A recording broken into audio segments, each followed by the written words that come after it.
Good afternoon, everybody, and welcome. And welcome to the FCC, and thanks for being here. And we welcome Professor Kam-Fai Wong from Chinese University of Hong Kong, who's going to speak to us shortly.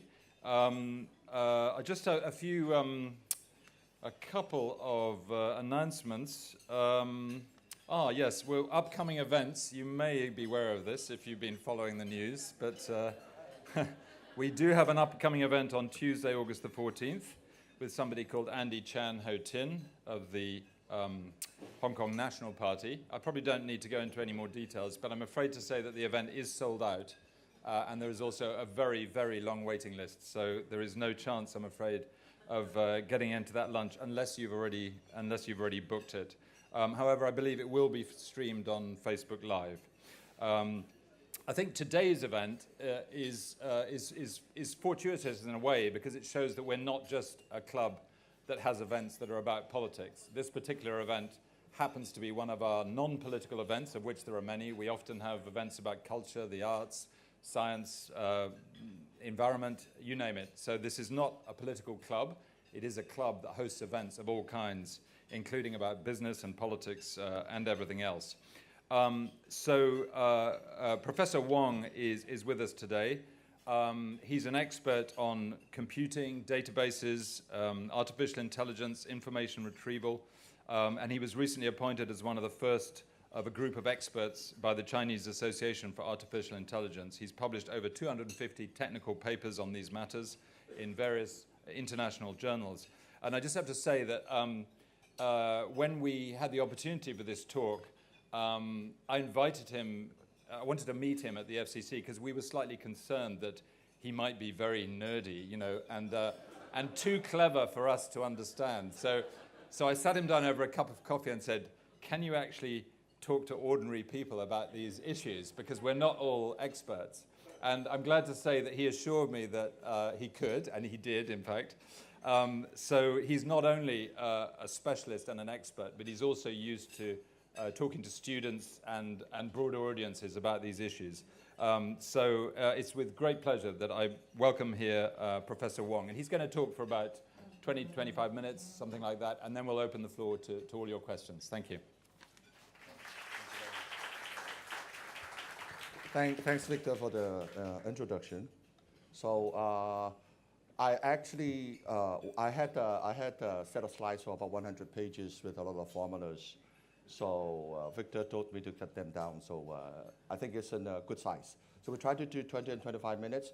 So I talk a lot in conferences, and usually the audience or the controller will actually raise the flag if I'm dragging for too long, which I normally do. So anyway, I'm going to talk about AI. And the title that I was given was about arms race. But I guess that my English was not good enough to understand the word arms. So I thought that it was a race between different countries, how far you could stretch with your arms. Then I studied a little bit more. Arms probably means ammunition, arsenals. So then I thought, I think that term is not widely welcome in the AI community. Some of you may have read articles from Elon Musk, who actually established a community called OpenAI. And part of it actually says something about set up some ethical guidelines and to actually set what AI should not do.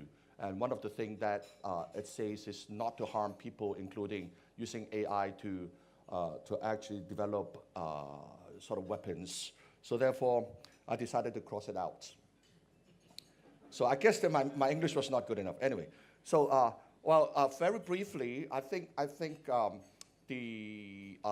what AI is doing is one of the major tasks is that, given that you have the present states, which is X, can you actually tell me what will happen in the future?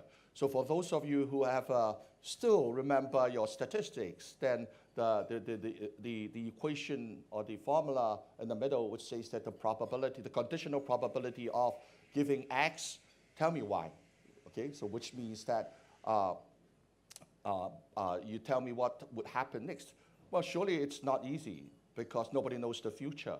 Okay, so if some of you who still remember your mathematics or your statistics, you can actually adjust a little bit this formula, and then it can be dependent on what is happening now. If you collect enough information, then you can use what has happened before to actually predict what would happen in the future.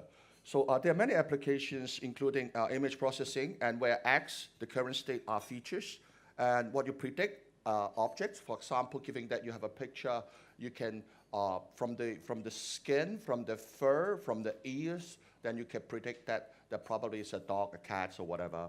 And then from finance, from the observations of the market, then you can make a decisions whether you should buy or whether you should sell, and so on and so forth. So the artificial intelligence is so successful recently thanks to the following three technologies. One is actually the big data part, and the other one is cloud computing, and the next one is deep learning. Okay, so there are a lot of confusion or misunderstanding about this terminology. People throwing out terms like machine learning, deep learning, cloud computing. In fact, together, they actually make AI happen effectively and efficiently.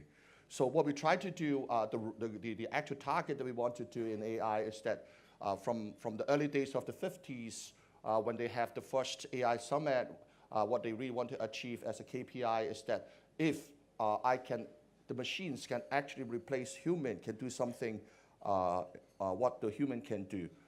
That's the target, that's what AI wants to achieve. And then you can see the market projection in 2026. There are a lot of big business from AI. And this actually tells you the talents all around the world. The darker it is, the more talents are there in that particular location. And you can see number one is the US, and number two is the UK, and then Hong Kong is nowhere. Sorry. And then anyway, the next thing is that in terms of technology, we usually talk about invention, and for invention, we do apply for patents. And then in terms of number of patents, and this graph is telling you the race between the different countries, and you can see that China is actually coming up, doing not bad. Okay, so in fact, the Chinese government and the US government are actually competing. In China in 2017, July the 26th, they actually have AI development blueprints. And I think that actually was followed the National AI and R&D Strategy of the United States, which was published in October 2016. Okay, so and that actually relates a little bit about the trade war part. Although the trade war are mostly about ZTE, it's about the technology of, and about the IP, the patent of ZTE. Because of that, people actually started to worry about the patent of this AI technology, whether it would actually be part of the trade war as well.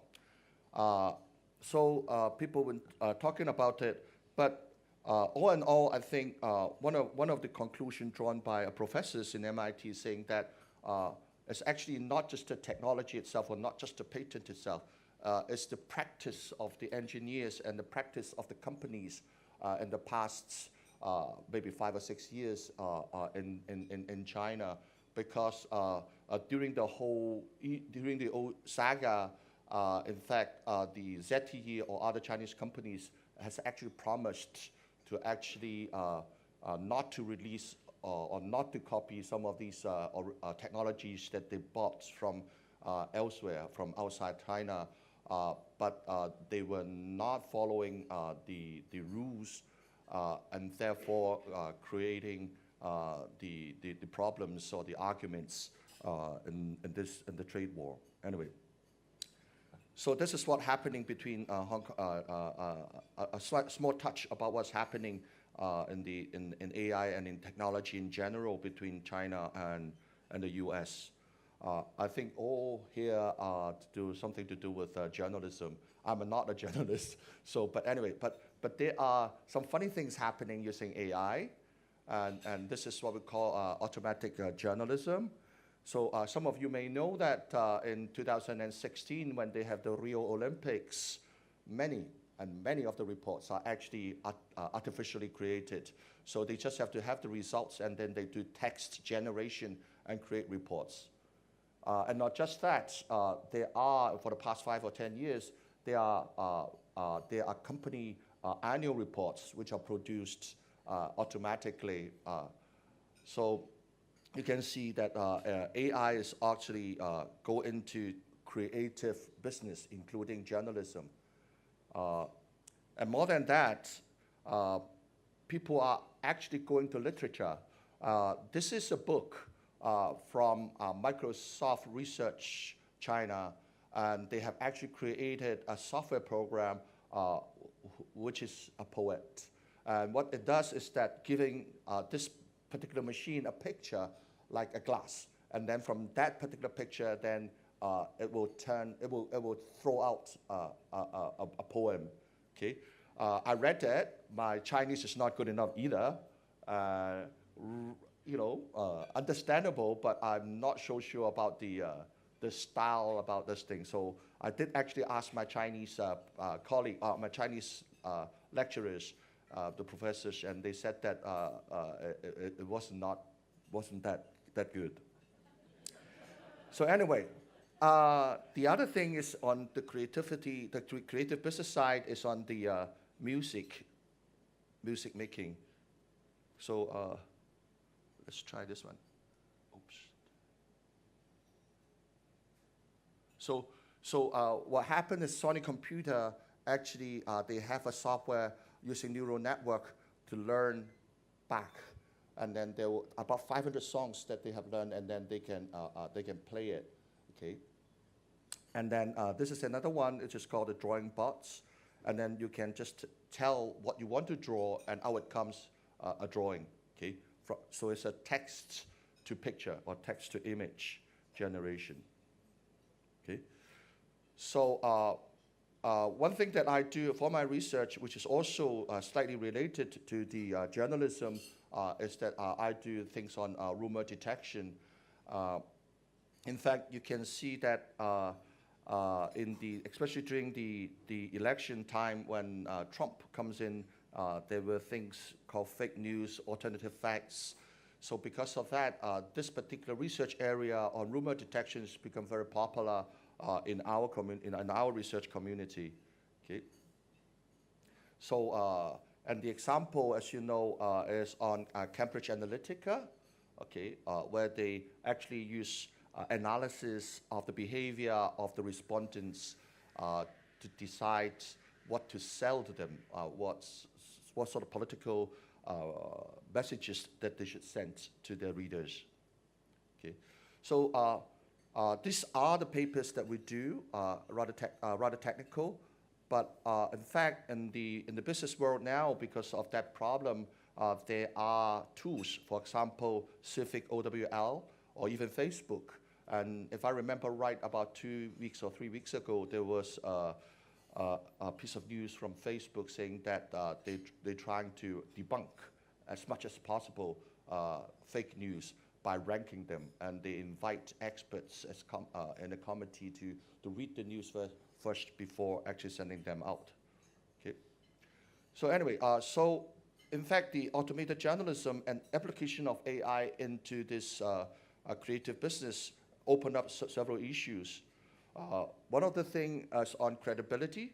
The problem here has actually been said in New York Times in 2013. There was about Google, and at that time, Google was trying to test their software and say that they can predict precisely where viruses are. So what they did was actually they collect all the keywords posted by the users, and then make a prediction. But the prediction was over predicted by 3 times. The reason because is the wrong use of data. Well, they actually collected the keywords posted by the users, but who are the users? The users are not patients, are not doctors, perhaps are journalists who actually wants to find out what is going on. And that gives us a message that, okay, you have the tool, but whether you're using the right data is very important. And the second thing is on reliability. I use the blind man and the elephants. What it means is that even with the same piece of news or the same piece of information, people have different perspective, and then they look at it and then they interpret it in different ways. And then once they interpret it, and then they will send it out using their own opinions. So who is right and who is wrong is actually very hard to judge, and whether this is reliable information or not. Because a lot of people, or as we were talking about, these days, some of these younger journalists base a lot on what they get from Facebook, and then they elaborate. But the first-hand information, is it correct or not, is a big issue. Then the next thing is on privacy, and I'm sure that you know about the GDPR thing. Okay, so getting the data from the internet, from wherever, do you have the right to use those data? Well, not just of the collecting the data, but the use of data, and I emphasize, because as I said again, what we want to do is to do the analysis to predict what would happen in the future. So you need to do some analysis. Say, for example, if somebody sees me on Friday going to one of the supermarket to get whiskeys, and I do that every Friday over the year, and then the conclusion is that I'm an alkie. So then do they have the right to do that? Okay, so this is about the privacy issue. And lastly is the creativity part. We mentioned about this this automated poet, the AI poets. Okay, yes, technically you can actually create in the right style, the right format of this poem, but does it mean anything? Okay, and also it opens up issues.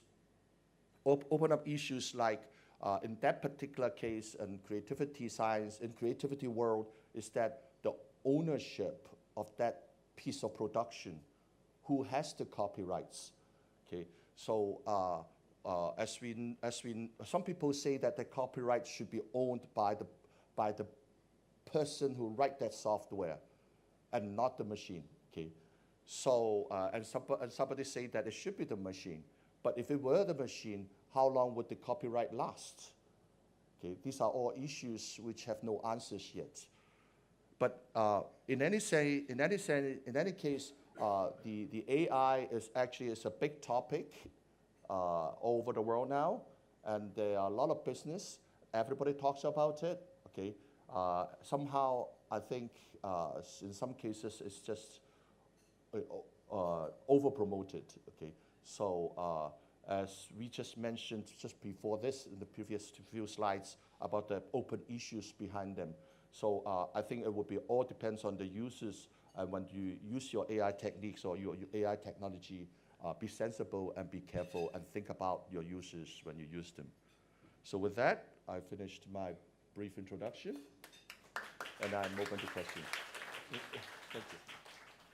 Thank you very much. Sorry, a bit loud. Thank you very much indeed, Professor Wong. As he said, it's a very, very big subject, and he raised several different issues, including the issue of whether the whole thing has been overblown. So think of any questions you want to ask. I just want to start by, I think, asking what may be a sort of obvious question.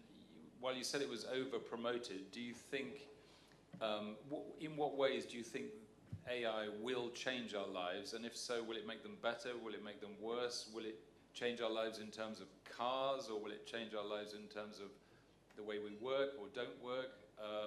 Will it change our lives because bots will take over the world with grey goo? I mean, how do you think in practice, in say 10 years' time or 20 years' time, this is going to affect the lives of people in this room? Well, I always see this sort of thing as some kind of revolution, just like Industrial Revolution. When a new technology comes in, then it will change the way that we work. And it will change the way that we work. And we will be spending more time sitting here having a nice conversation, more creative conversation than to sit behind the desk, behind the computers, doing very dull jobs. And in particular, I want to point out this example about the aging problems. As you know that in 2030, about 1/3 of the population in Hong Kong, according to statistics, would be over 65. Okay, which is still young, anyway. But when you are getting up to that age, what you really want to do is to maintain your living style as you are now.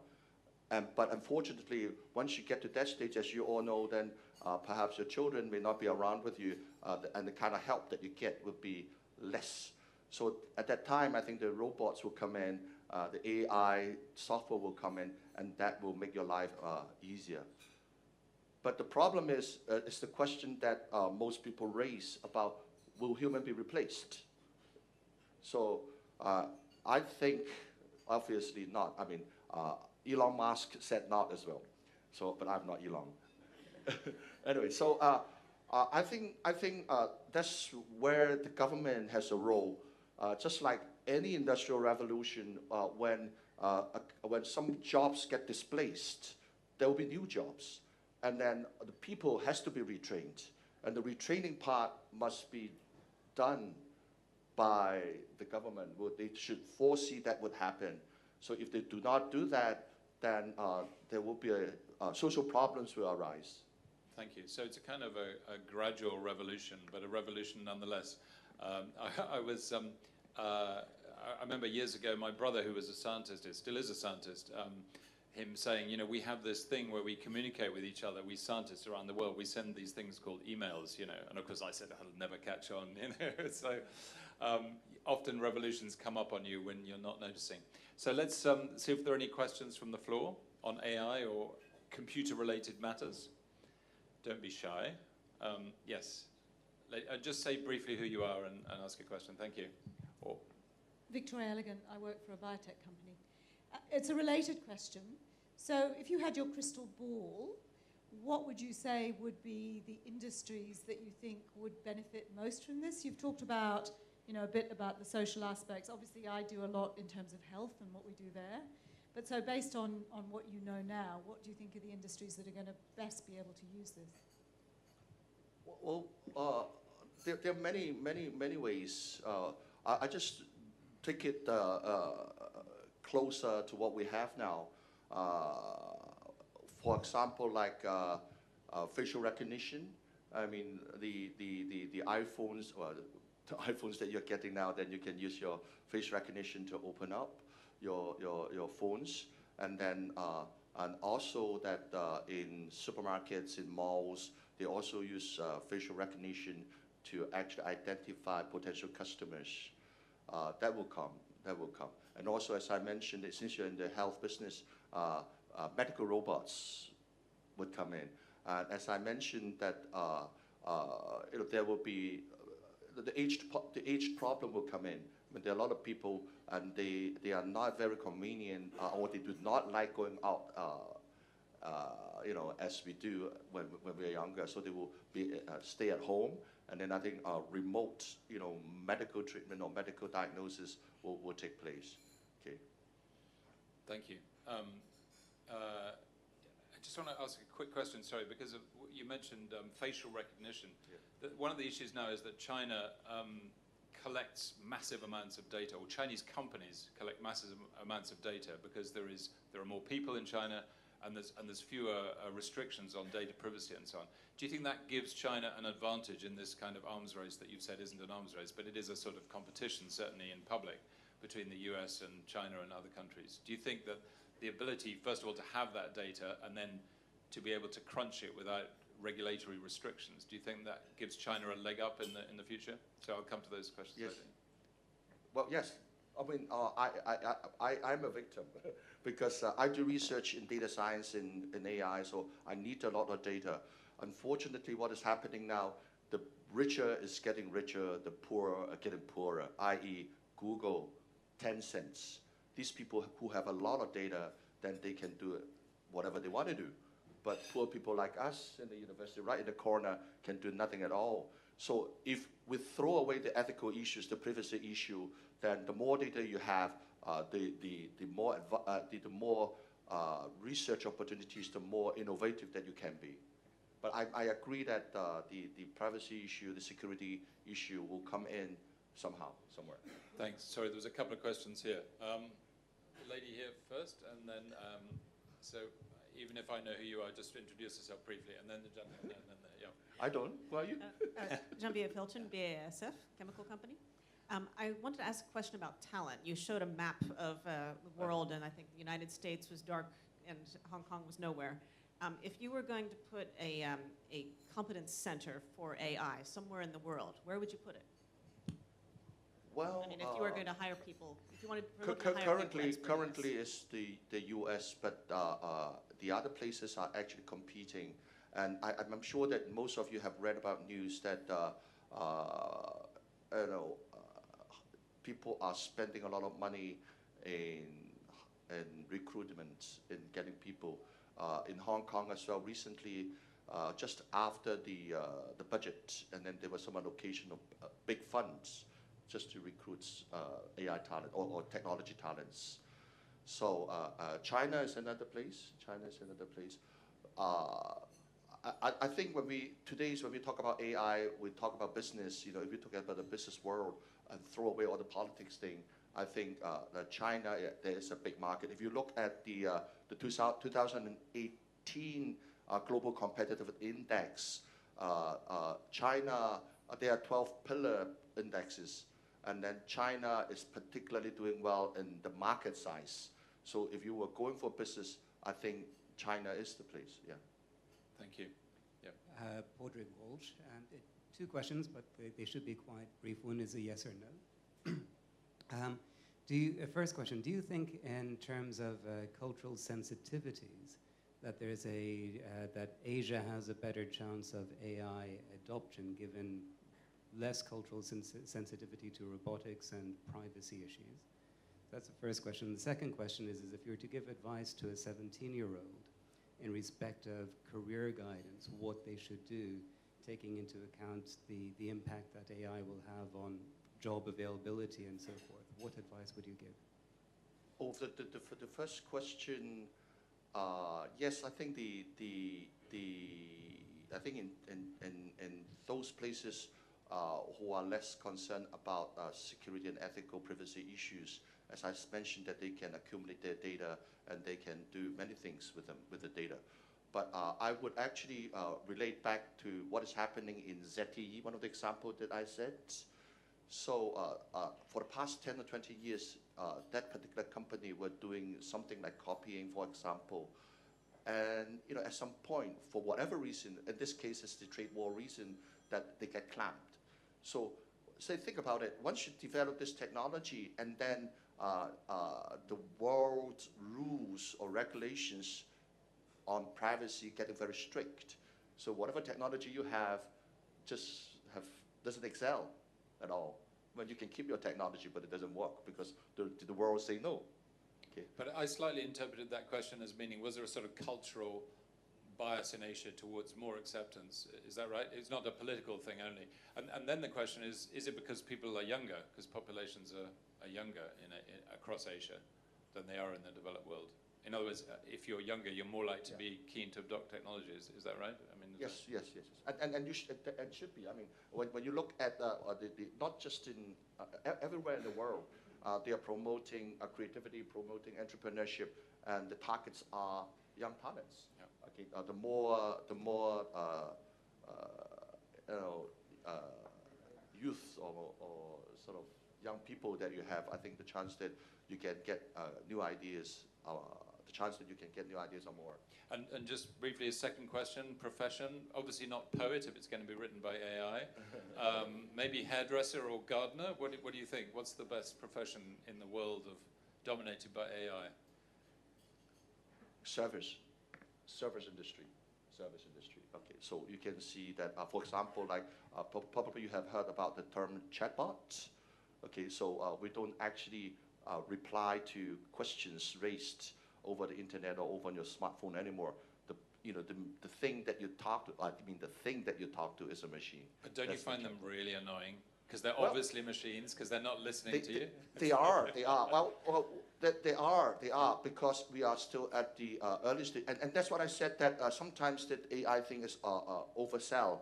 At this stage is what it is. Well, in fact, what happened is in the old days, back about 10 years ago, you already have this thing called question and answering machine.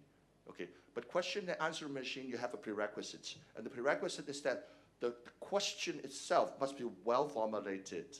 So it would be very annoying if when someone raises a question and the other side come back and say, I don't understand, rephrase it. Okay, it will be very annoying. It's just like what you said.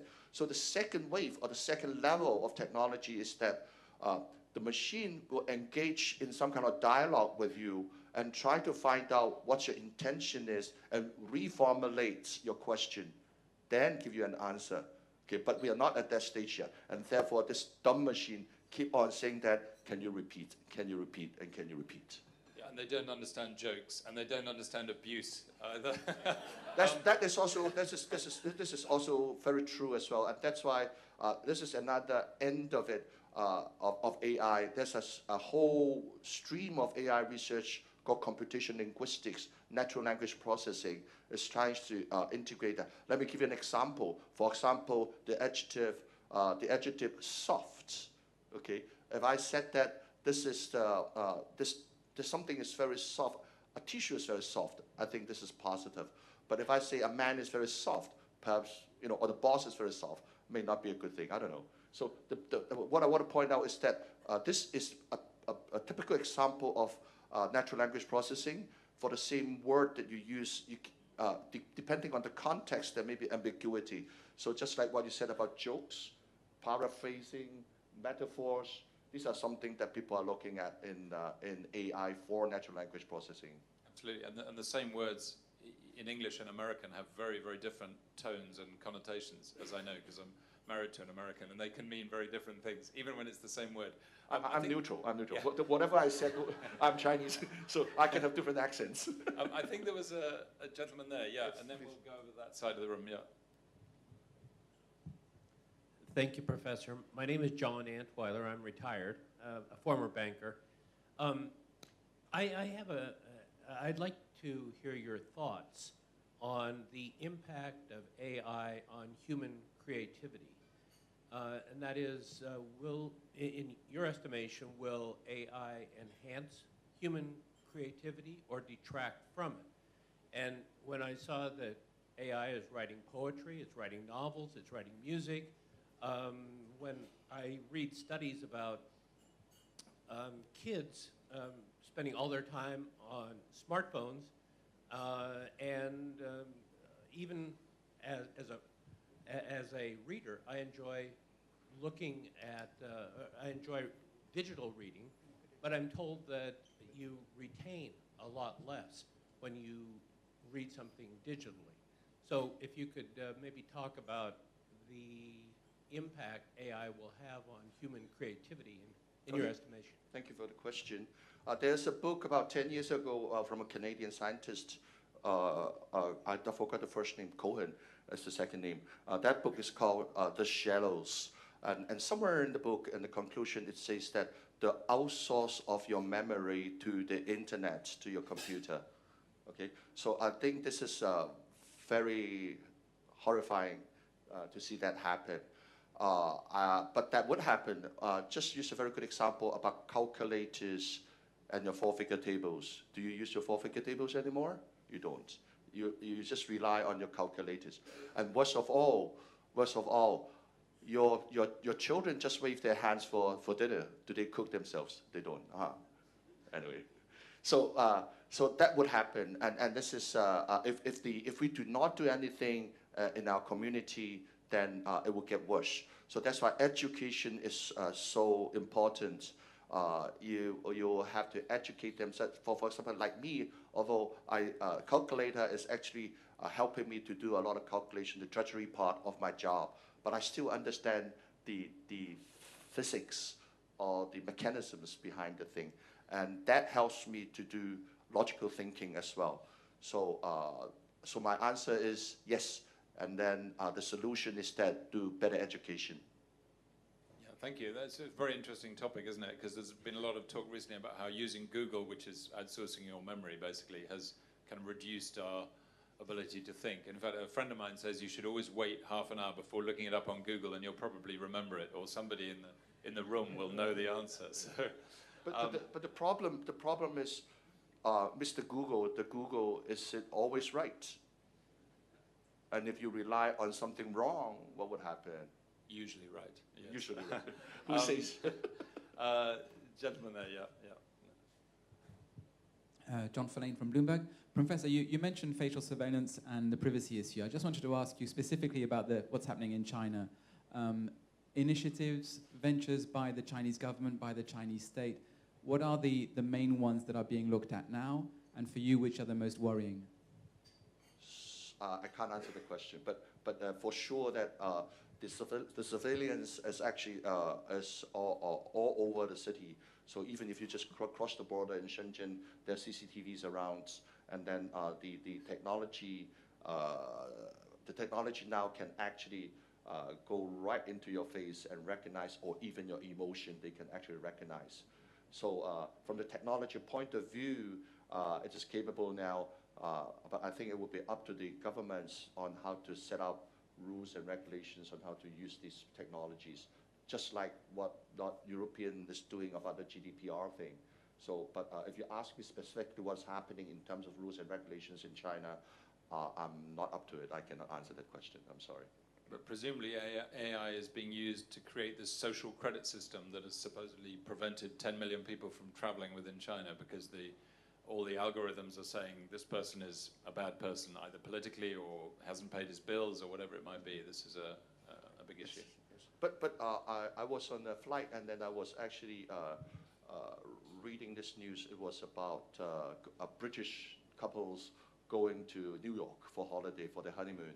And before they went, the couple actually was joking and said that, let's bomb the place. And they went, and they get detained. Yes, it was. I don't know how true this is, but I was watching the kind of documentary thing about technology, about privacy, and that was one of the shots. And you should never joke at airport security either. We all know that. Actually, interesting. In regards to your point, I heard somewhere that people were developing ways of preventing facial recognition from working, and some companies are now developing gait recognition. What? So the way you walk, G-A-I-T. Yes. So the way you walk is actually quite particular. Yes, Everybody walks in a slightly different way. So there's some sort of AI apps that will allow people to be identified by their walk, not just by their faces, which is kind of even more scary. Sorry, yeah, gentleman there, yeah. David Evans. You mentioned earlier about the rich getting richer and the poor getting poorer with AI. Do countries that have higher privacy laws compared to what I basically mean compared to China have any chance of remaining competitive, given that they are ideally have higher privacy laws and therefore don't have the access to data that somewhere like China does?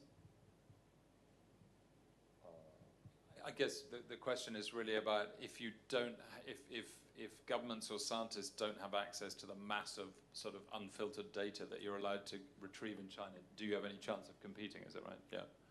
Because the government should be farsighted. That what happen is inevitable. So and I'm sure that most of you have heard about open data initiatives. Okay, so by opening data, in fact, you're creating opportunities for the, in quote, the poor. Okay, so there's no way that you can stop these big companies from retaining the data because of copyrights. They own them, that's for sure. So in view of that, what the government can do is to promote more on openness, opening up. Take for example, a good example is about, do you know that there's an app in Hong Kong that tells you the nearest toilets, public toilets? Okay, so and the person who actually wrote this app was actually based on the data from the government. So if the government is prepared to open the thing more, then I think there will be opportunities. So what would happen is that this small little people, the started off poor small people will start to work on the apps, and then it will grow a little bit and being buy out by the big people, the big guys. Yeah.